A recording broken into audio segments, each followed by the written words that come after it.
bakunze ikiganiro igihe c'impemburo ndabaramukije amahoro ya Kristo.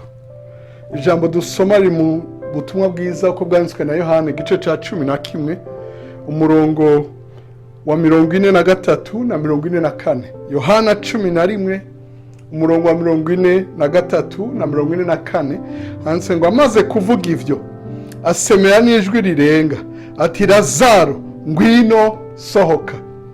Uwari yapfuye arasohoka azingiriwe ko impuzu ku maguru no ku maboko n'igitambara gipfutse mu maso hiwe. Yesu arabwira ati nimumuhamburure mumureke agende. Mukundwa uri kuradukurikira, nkundira mpamagara ibyawe bisohoke. Uyu munsi Lazaro wawe asohoke. Iri jambo navuze ngo uyu munsi Lazaro wawe asohoke, ibyawe bisohoke. Bamuhanze ko babona ko vyaheze yapfuye, naho babona ko ibyawe vyapfuye Yesu aravuga ngo birasinzire ntivyapfuye, birarindiriye ntivyaheze. Kubwo abantu vyaheze, ariko kubwo umwami wawe birashobora gusohoka. Ndavuze ngo uyu munsi Lazaro arasohoka.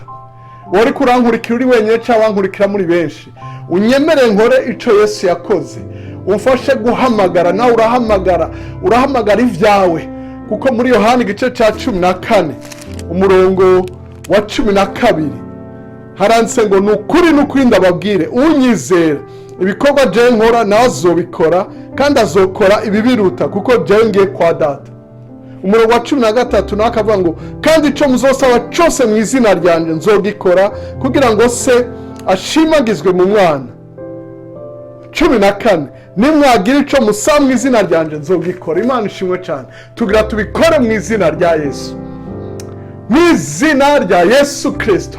Ndavuze ngo Lazaro sohoka, Lazaro sohoka, Lazaro sohoka. Ndasemere nk'uko umwami wanje asemere. Ndavuze ngo urwo rugo rukire.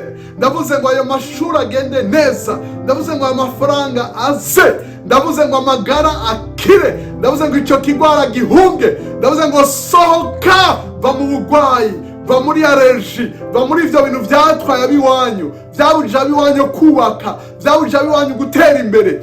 Ndavuze ngo sohoka, sohoka va mu bupfumu, sohoka va mu burozi, sohoka va mu rupfu, sohoka va mu bigwara, sohoka va muri kanseri, sohoka va muri sida, sohoka va mu bushomeri, sohoka va muri divorce, sohoka va mu bugumba. Sohoka Lazaro, sohoka mu izina rya Yesu. Urakoze kumvise ico dusavye, urakoze kubidukoreye. Ndagushimiye mwami kubw'intaye tugiye kumva, kubw'icubahiro cawe. Urakoze mu izina rya Yesu Kristo umwami n'umukiza wacu. Amen kandi amen. Mukundwa, Bibiliya tore ngo uwari yapfuye arasohoka, yarazingiwe ko impuzu ntiyarinze kuzikura ko yarasohotse, kandi imva yiwe iri munsi. Narahashitse i Betaniya, ni munsi hariyo esikariye. Uko yaduga sinzi igihe vyagenze, ntiwibaze birebere uko ivyo biza kugenda. Wowe uhamagare, wizere ko nivyo twahamagaye bisohotse vuba cane. Witege gushinga intahe, kandi uze udushikirize intahe. Ntutinye, yaba audio canke mu kwandika kuri Facebook, Instagram, Twitter n'ahandi hose. Imana iguhezage kuri YouTube hose. Imana iguhezage no kuri application ya Eglise Vivante. Umwami Yesu abagire neza. Murakoze kudutega yombi. Muragahezagirwa.